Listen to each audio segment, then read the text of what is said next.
in 2022, NASCAR received a lot of hype for putting its famed Budweiser shootout, renaming it the Clash, and putting it at the LA Coliseum. Now, the halftime show was exciting. You had guys like Ice Cube, but if you look on the screen, it was a tiny little oval and ended up producing one of the worst races in NASCAR history in the 2023 Clash, 21 miles an hour. That means Usain Bolt's average speed in the 100-meter dash would have beat the fastest driver by 10 laps at that pace. So basically, we now want a race with high speed and excitement. So naturally, they've put the new Clash at a very high speed track, a much longer track. I'm just kidding. They've put it at another quarter-mile oval.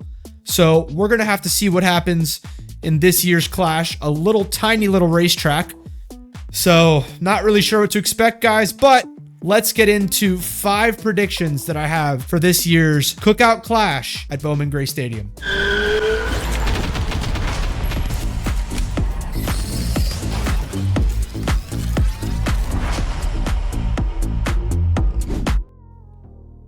All right, guys, so I have a quick thought, and let me know what you think down in the comments below, but my thought is that we should put the Clash wherever the championship race is. Now, that would create some interesting racing because you'd have some guys there, maybe the Penske guys, and they'll come out maybe 80-90% and pretend not to be running good, but it would create an interesting mix of people preparing for that championship, and maybe other guys have got it dialed in. So let me know your thoughts below. Should we have the championship race have the same location as the Clash? I think that would be something interesting. But let's get into 5 predictions for tomorrow's Cookout Clash at Bowman Gray Stadium. Number 1, I think it's going to be quite a shit show. We've got another tiny track here, guys. It's 0.25 miles, 0.4 kilometers, and that means this might be a total replay of the Clash just in a different place, okay? And that means I think there's not going to be much passing.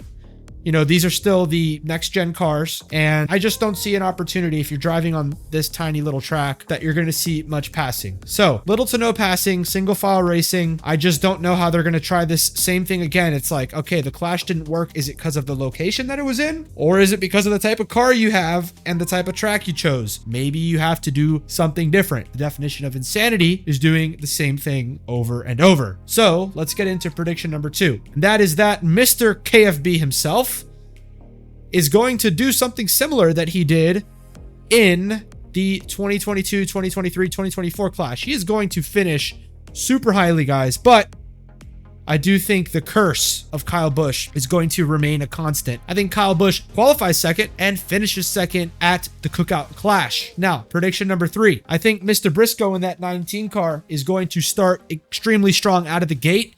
He is known as a driver's driver, which means when he goes to tracks like this that are super difficult, maybe not a track like Atlanta where you're full out. That's kind of a car track, right? You want the best car at Atlanta. Well, I think Chase Briscoe is going to take advantage of this driver's track. It's going to be hard, don't get me wrong. And he's going to pop out that window with a top 5 finish. Look at Chase Briscoe to overperform in his first race in the 19 car. Do not count him out, as Martin Truex Jr. qualified that car super well in past Clashes. Prediction number 4. I think Kyle Larson is going to have an epic race, and he is going to, I don't think he's going to have a good qualifying performance. I don't think Kyle Larson's focus really starts to kick in till midway through the season. But if you look at the Bristol race, right, leads almost every lap. Now, I think he's going to be the force to be reckoned with when it comes to short tracks this season. And I think that Kyle Larson is going to start moving his way up through that field and is going to have the fastest lap, but won't even finish top 5. Ask me how I know that. I don't think they're going to have the car together, but he is probably the best driver when it comes to this track. He just won the Chili Bowl. This guy can drive, and I think he's going to have it figured out about midway through the race. He is going to elevate himself to the fastest driver on track, but it's going to be too little too late. And that's why the guy that's going to come out strong was the guy that nearly won the championship last year. And I think Ryan Blaney is going to be your first ever winner of the Cookout Clash at Bowman Gray.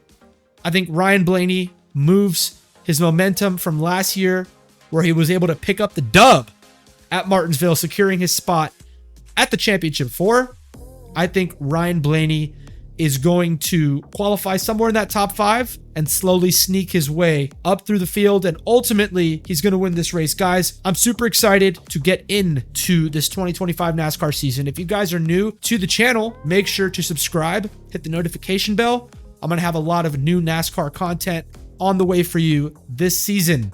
Guys, we're going to go on an epic ride this year, and I'm going to give you everything you need to know about NASCAR 2025. Guys, I'm super excited to get into this year. With that being said, guys, ciao for now.